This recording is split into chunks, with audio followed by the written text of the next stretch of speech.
간절함과 절박함이 없던 시절, 나와 다른 세상에 사는 사람들인가? 3년 전 인천 송도에 위치한 고급 아파트를 방문할 일이 있었다. 학교 발표회 때 아들이 5분짜리 마술 공연을 할 수 있도록 가르쳐 달라는 어머님의 의뢰 때문이었다. 당시 자가용이 없던 나는 무거운 마술 도구를 일일이 짊어진 채 전철을 타고 센트럴파크역에 내렸다. 역 밖으로 나온 나는 입이 쩍 벌어지고 눈이 사방으로 돌아갔다. TV 속에서만 봐왔던 신도시가 눈앞에 펼쳐졌다. 모든 건물들이 고층이었고 새 아파트들과 깨끗한 거리, 고급스런 조명은 내가 사는 동네와는 너무도 달랐다. 주소를 따라 15분 정도 걸어 도착하니 매우 화려한 아파트가 나를 반겼다. 누구세요? 네, 안녕하세요. 마술 강의하러 왔습니다.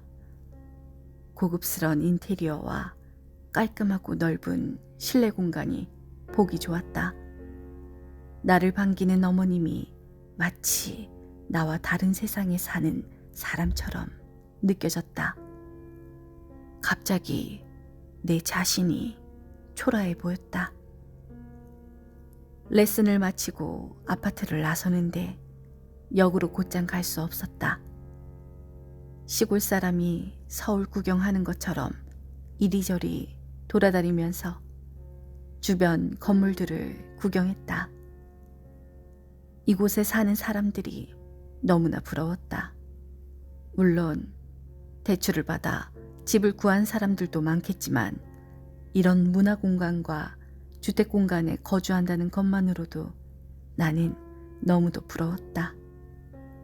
비싼 강습비를 받고 하루를 잘 마쳤으니 기분이 좋아야 하는데 오히려 공허함만 밀려왔다.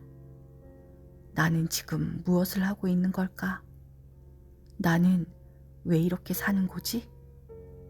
나는 왜 이런 곳에서 살 수 없을까? 순간 나는 의미 없는 삶을 제대로 바꿔보고 싶다는 오기가 생겼다.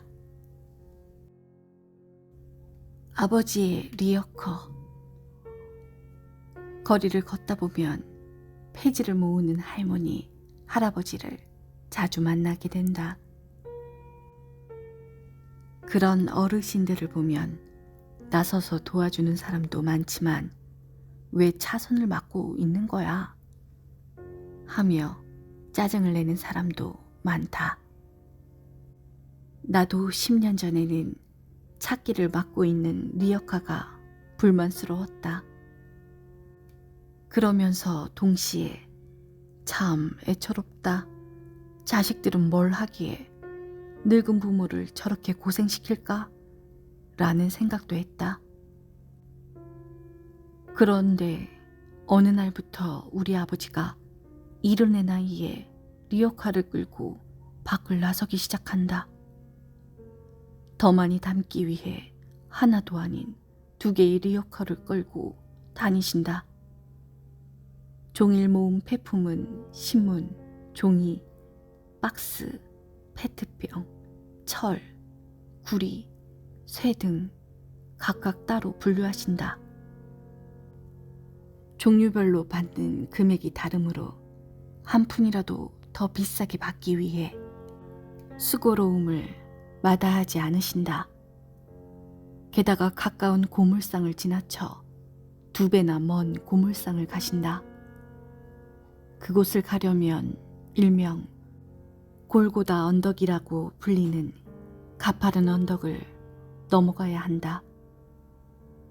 인도로는 좁아서 갈 수 없으니 위험한 도로 한 차선을 끼고 걷는다. 뒤에서는 차들이 빵빵거리기 일수다. 때론 문을 열고 뭐라 말하는 사람도 있다. 아버지는 묵묵히 그 무거운 리어카를 끌고 1.5km의 거리에 있는 고물상을 간다. 가까운 고물상보다 1km당 50원, 100원을 더 쳐주기 때문이다. 그렇게 폐품을 팔아 현금을 받고 행복해하는 아버지를 보고 있으면 막내 아들로서 죄스러운 마음이 든다. 큰 아들은 공무원이고 막내 아들은 마술사이다. 자식들이 무일푼으로 살고 있는 것도 아닌데 아버지는 이 일을 고집하신다. 이제 그만하시고 쉬라는 아들의 애원에도 끄떡하지 않으신다. 운동 겸 쉬엄쉬엄 하겠다 말씀은 하시지만 결코 쉬엄쉬엄 하지 않으신다. 당신이 몸을 가눌 수 있는 한 자식들에게 손을 벌리지 않고 손자 손녀들에게 용돈이라도 주고 싶다는 의지가 아버지를 계속 움직이게 하는 것이다. 형님은 용돈을 많이 드리는 편이지만 나는 마술사를 시작한 지 오래되지 않아 부모님에게 용돈을 제대로 드리지 못했다. 내가 부모님에게 용돈을 넉넉하게 드릴 수 있다면 아버지가 이렇게 힘들게 일하시지 않을 거라는 생각에 늘 마음이 아팠다. 어느 날 아버지께 물었다. 만약 제가 용돈 100만 원씩 드리면 이 일 안 하실래요? 나는 아버지가 그럼에도 불구하고 이 일을 하실 줄 알았다. 하지만 아버지는 대답하셨다. 안 하지. 이렇게 힘든 일을 굳이 왜 해? 아버지는 오래전부터 나이가 들면 꽃집을 하며 살고 싶다고 이야기하셨다.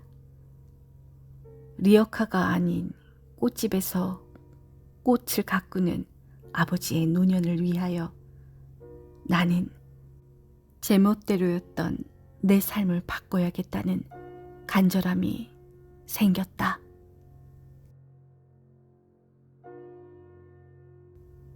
간절함과 절박함의 부재. 나는 살면서 인생에 대해 깊이 생각한 적이 없었다. 그냥 평범하게 사는 것이 꿈이었다. 아무런 목표도 없었고 그냥 흘러가는 대로 생각나는 대로 인생을 그냥 살아갔다. 20대 중반에 덜컥 결혼을 해서는 아빠로서 남편으로서 책임감도 없이 그냥 내가 하고 싶으면 직장 다니고 마음에 안 들면 그만두고 갑자기 공부한다고 돈 안 벌고 공부하고 모든 짐을 아내에게 맡겼다. 부모님과 가족들이 나를 보며 얼마나 답답했을까. 나는 무능력한 아빠이자 철없는 남편, 늘 걱정만 끼치는 막내 아들, 한숨만 쉬게 만드는 사위였다. 그렇게 시간만 흘러 40이 되었다. 그리고 나는 뒤늦게 지나온 세월을 되돌아보기 시작했다. 가파른 언덕길을 무거운 짐을 들고 오르시는 아버지의 뒷모습과 화려한 신도시의 아파트를 보며 나는 스스로에게 물었다. 나는 왜 내 인생을, 내 가정을 책임지며 살아오지 않았는가? 나는 왜 간절함도 절박함도 없이 살아왔을까? 앞으로 40년도 이렇게 생각 없이 살 것인가? 쉼없는 물음 속에서 나는 다짐했다. 더 이상 되는 대로 살지 않겠다. 내 인생에 마술을 부리기로 결심했다.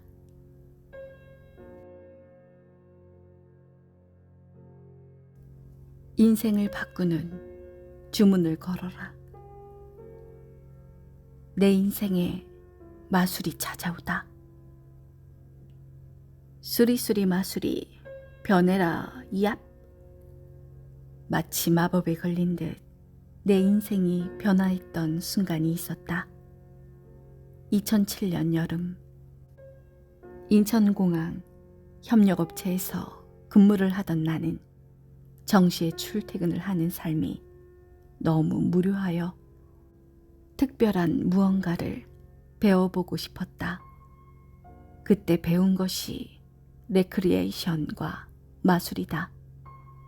마술학교에서 첫날 배운 마술을 대한항공 직원들에게 보여주자 반응이 좋았다. 모두들 박수를 치며 칭찬을 해주었다. 그 박수 소리와 칭찬이 내게는 마치 주문 같았다. 나는 그 주문에 더욱 열심히 마술을 배워 사람들에게 보여주기 시작했다. 혹시 내가 마술에 재능이 있나? 라는 생각이 들 때쯤 주말에 중학교에서 마술 강의를 하게 되었다. 그렇게 나는 마술사가 되어갔다. 그 후 5년 동안 직장생활, 교회 사역, 마술을 병행하던 중 인도로 선교 여행을 떠났다. 인도는 열대기후라 1년 내내 눈을 볼 기회가 흔치 않았다. 나는 어린 친구들에게 눈이 내리는 마술을 보여주었다. 눈을 보며 너무 해맑게 웃고 행복해하는 아이들의 눈동자를 보자 전율을 느꼈다. 순간 나의 마술로 사람들이 행복하고 즐거웠으면 좋겠다는 소망이 생겼다. 나는 귀국하고 얼마 지나지 않아 직장 생활을 정리하고 마술이라는 새로운 세계에 본격적으로 뛰어들게 되었다. 선생님 마술사 맞아요? 우리나라에는 세계에서 인정받는 마술사가 워낙 많은 데다 39이 늦은 나이는 아니지만 마술사로 활동하기에는 조금 많다는 생각이 들었다.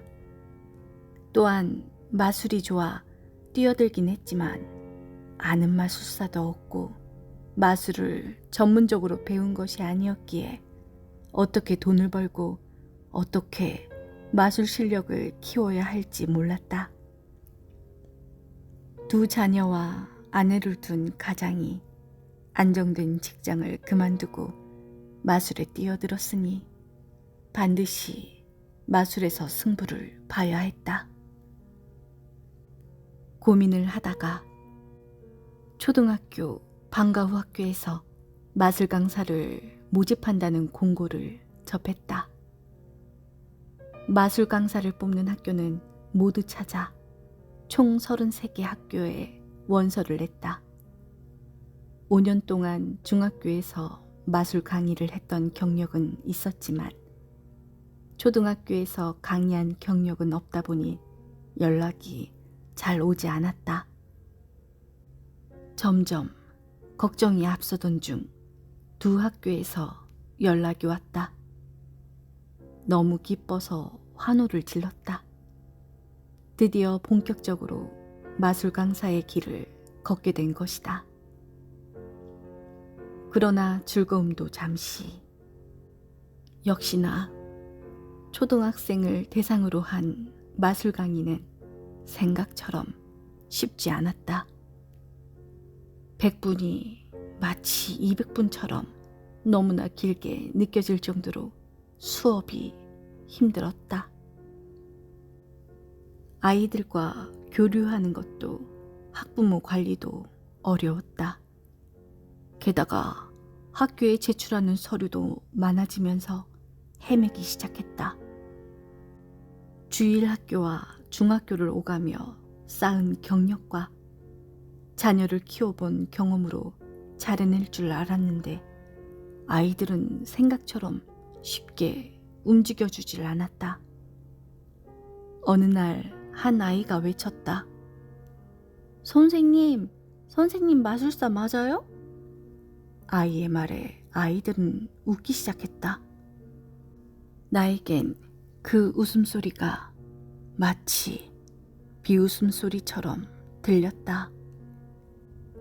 쥐구멍이라도 있으면 들어가고 싶을 정도로 그 자리에서 도망치고 싶었다. 내가 얼마나 강의를 못했으면 마술사 맞느냐고 물어봤을까? 나는 그 말을 들은 이후로 한없이 위축되어 수업 시간이 무서워졌다. 그러나 나는 더 이상 물러날 곳이 없었다. 방법을 찾아야만 했다. 아이의 말은 나의 삶을 변화하는 또 하나의 주문이 되었다. 결론은 배움이었다. 배우자. 마술 강의가 있으면 찾아가서 배우고 열심히 돌아다니면서 마술사도 많이 만나고 청강도 해보자 라고 결심했다. 마술 세미나가 있는 곳은 어디든 찾아가 마술을 배웠고 배운 것을 연습해서 강의 때 적용했다. 아이들은 점점 반응해주기 시작했고 나는 조금씩 성장해가며 1년을 힘겹게 버텨냈다. 간절함과 절박함이 나를 바꾸다. 마술 강사 2년차가 되면서 강의를 나가는 학교가 2군데에서 4군데로 늘어났다. 수입이 늘긴 했지만 여전히 강의 실력은 만족스럽지 않던 때 또 사건이 터졌다.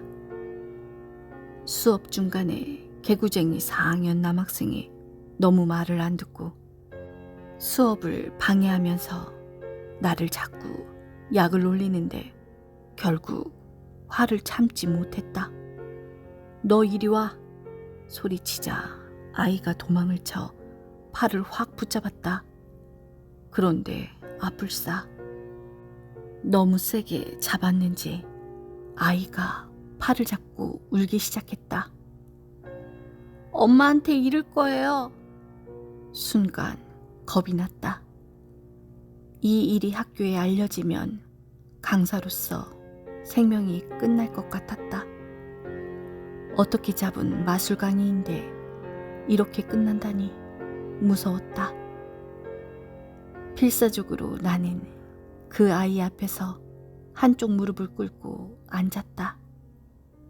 내가 그냥 고개를 숙였는지 무릎을 꿇었는지 그 아이는 몰랐을 것이다. 그러나 나는 너무도 비참했다.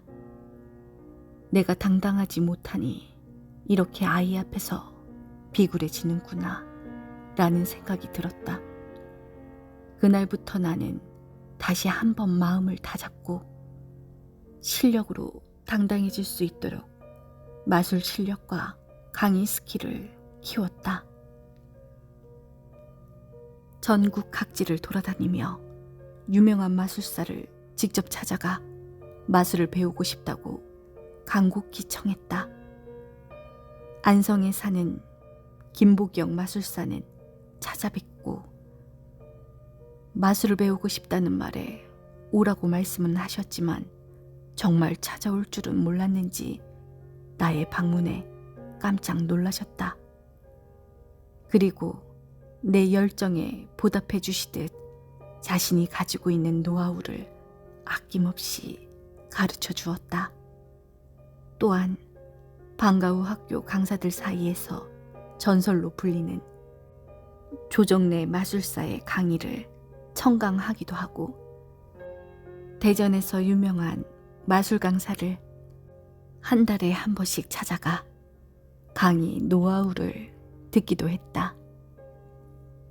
그렇게 나는 더욱 성장했고 그 결과 강의 2년 차에 학교가 선정하는 우수 강사로 뽑혔다. 그 이후로도 우수 강사 자리는 매년 놓치지 않았고 3년 차에는 경기도 교육청 우수 강사가 되는 기쁨을 누리기도 했다. 그러나 여전히 선생님 마술사 맞아요? 라는 말이 귀에 맴돌았다. 이제 강사로서가 아닌 마술사로서 실력을 키우고 싶었다. 그리고 난 부산 세미나에서 내 인생 스승을 만났다. 바로 월드 챔피언십 2위, 아시아 챔피언십 1위를 거머쥔 이기석 마술사다. 마술 세미나 때 강의를 하는 모습이 너무나 멋있어 제자가 되고 싶은 마음에 지인으로부터 소개를 받아 인사를 했다. 강의 정말 잘 들었습니다. 당신의 제자가 되어 마술사님처럼 특별한 마술을 하고 싶습니다. 제자로 받아주세요. 갑자기 40대 아저씨가 와서 제자가 되고 싶다고 하니 이기석 마술사는 당황했는지 처음에는 거절했다. 그러나 나의 간절함과 절박함이 결국 마음을 돌렸다. 이기석 마술사의 40대 제자가 되는 마술 같은 일이 벌어진 것이다. 이기석 마술사는 나를 동네 마술사에서 프로 마술사로 거듭나게 해주었을 뿐만 아니라 인생의 전환점을 맞게 해주었다. 간절함과 절박함이 있다면 반드시 기회는 열리고 나를 이끌어줄 사람을 만나게 된다. 그러나 마냥 기다린다고 기회와 사람이 찾아오지는 않는다. 갈급한 사람이 먼저 나서야 한다. 길이 없으면 길을 만들어야 하듯이 스승이 없으면 스승을 찾아야 한다. 주저하고 그 자리에 멈춰서서 상황에 대해 불평만 할 것이 아니라 방법을 찾기 위해 이리저리 움직여야 한다. 당신의 삶에 마법을 부리는 건 당신의 선택에 달려있다. 바로 지금이 최고의 순간이다. 인생의 황금기는 지금이다. 톨스토이의 소설 3가지 질문에는 올바르고 좋은 사람이 되기 위한 질문 3가지가 나온다. 가장 중요한 때는 언제일까? 가장 중요한 사람은 누구일까? 가장 중요한 일은 무엇일까? 이 책의 끝에 등장한 거북이 할아버지는 주인공 니콜라이에게 이야기한다. 기억하렴. 가장 중요한 때란 바로 지금, 이 순간이란다. 가장 중요한 사람은 지금 너와 함께 있는 사람이고, 가장 중요한 일은 지금 내 곁에 있는 사람을 위한 일이란다. 학생 때 공부 때문에 걱정하는 나를 보며 어른들은 말씀하셨다. 너의 10대 시절을 즐겨라. 지금 공부하지 않으면 커서 후회한다. 20대가 되니 어른들은 말씀하셨다. 지금이 최고의 황금기다. 무엇이든 도전하고 열정을 다해라. 30대가 되니 일하는 기쁨을 누리고 아이 키우는 행복을 즐겨라. 40대가 되니 더 나이 들면 못한다. 도전하고 행동하면서 지금을 즐겨라. 고 말씀하셨다. 아마 더 나이를 먹어도 지금 나이가 가장 좋을 때이니 현재를 즐기라고 똑같이 말씀하실 것이다. 나의 황금기는 바로 지금이다. 지금 내가 어떤 상황이든 매 순간이 가장 중요한 때인데 나는 이렇게 중요한 시기에 무엇을 생각하고 어떤 행동을 하고 있을까? 생각해보니 무의미한 삶을 살았던 나의 삶에 후회를 하게 된다. 그러나 후회해도 소용이 없다. 이렇게 후회하는 순간에도 또 시간은 흘러가기 때문에 지금 이 순간을 소중하게 생각하고 이 순간을 사랑하고 이 순간을 즐겨야 함을 다시 한번 느끼게 된다. 후회 최소화의 법칙. 미국의 온라인 공룡이라고 불리는 아마존의 창업자 제프 베조스는 아마존을 창립하기 전 잘나가는 금융인이었다. 1994년에 급격히 성장세를 보이던 인터넷의 시장성을 본 제프는 부사장으로 있던 회사 사장에게 물건을 판매하는 사업 아이템을 제안했다. 그러나 사장은 거절을 하고 오히려 그를 설득시키려 노력했다. 아이디어는 대단히 좋지만 자네처럼 성공한 사람이 굳이 도전할 필요가 있을까? 그건 더 이상 잃을 게 없는 사람의 몫으로 남겨놓는 것이 어떻겠나? 제프는 고심하지만 결국 창업하기로 결정한다. 그의 결정은 후회 최소화의 법칙에 따른 것이었다. 노년의 지금을 떠올린다면 어느 쪽을 선택해야 덜 후회할까를 고민했을 때 창업을 하지 않으면 분명히 더 후회할 것이라는 결론이 나왔던 것이다. 사람은 누구나 어떤 삶을 살든 매일 선택하며 산다. 그리고 선택에 따라 자신의 삶도 바뀌어간다. 나는 늘 지금 당장 좋아서, 지금 당장 하고 싶어서 선택한 경우가 참 많았다. 그 선택이 지금의 나를 만들었고 내 주변 사람들에게 실망만 안겨주었다. 내 나이 40이 되면서 더욱더 그 선택에 대한 후회를 많이 하였다. 지난 날을 되돌아보니 기억나는 삶을 산 것도 아니었고 열심히 살아온 기억도 없고 통장에는 빚만 늘어 있었다. 더 비참한 것은 앞으로의 삶을 그려봤을 때 희망이 보이지 않는다는 것이었다. 일주일 동안 방 안에 틀어박혀 지나온 선택과 행동에 대해 후회하고 반성했다. 그간 게으르고 무책임했던 내 자신이 한없이 미워져 울고 또 울었다. 실컷 울어버린 다음 나는 다짐했다. 그래, 지금까지 살아왔던 삶이 후회가 된다면 반대로 삶을 살아보자. 그저 동전을 뒤집듯 생각을 살짝 바꿨을 뿐인데 순식간에 해결책을 찾게 됐다.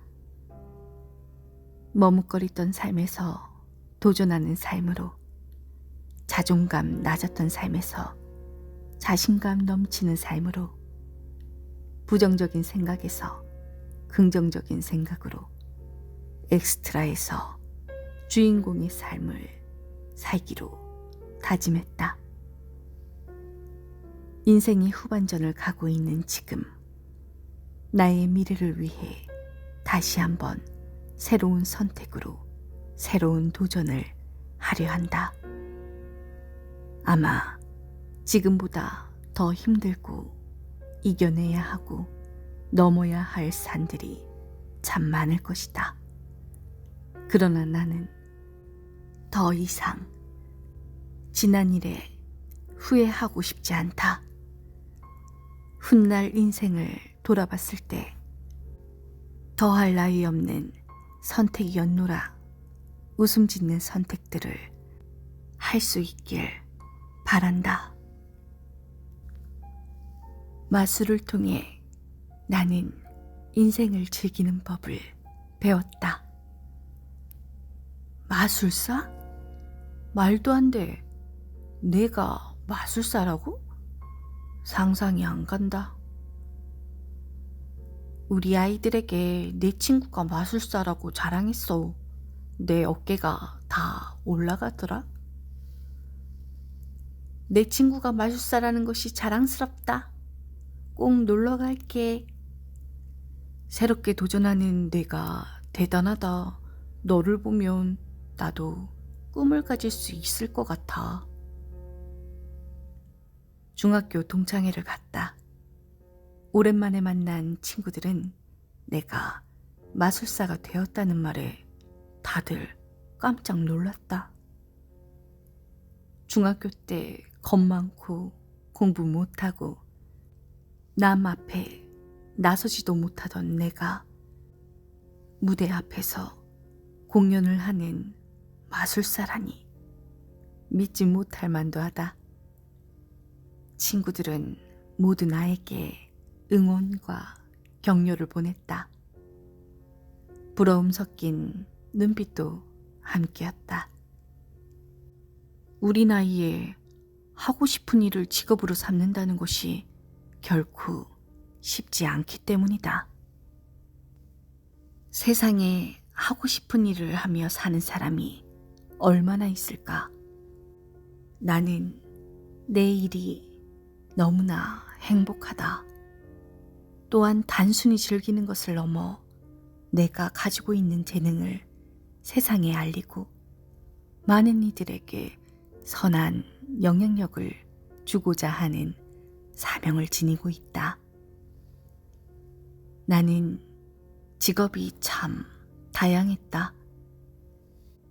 신문 배달부터 세차장 아르바이트, 세안미디어, 대한항공 경납고 근무, 밀링 공장, 고깃집, 파레트 공장, 박스 공장, 카드 발급 업무 등 뚜렷한 직장 없이 떠돌이 근무를 하면서 하고 싶은 것이 있으면 내 맘대로 직장 생활을 그만두기도 하고 때로는 공부한다고 수능 공부를 덜컥 시작했다. 대학교도 몇 년을 다녔다. 이렇게 난 가장으로서 책임져야 할 기본적인 일을 제대로 행하지 않고 불안한 가장 역할을 하면서 아내에게 모든 책임을 떠넘기는 책임감 없는 남편, 철없는 아빠로 살았다. 그랬던 무책임한 남자가 마술을 만나 새로운 도전과 인생의 반전을 꿈꾼다. 그래서 나에게 마술은 단순한 직업이 아니라 내 인생을 바꿔준 진짜 마법이다. 이제는 나의 꿈을 위해 바로 지금을 즐기고 노력할 것이다. 당신이 정말 하고 싶은 것이 있다면 과감히 한 번쯤은 도전해보는 것이 어떨까? 당신의 미래를 위해 당신의 오늘을 행복하게 즐기며 최고의 하루가 되는 날로 만들기를 바란다.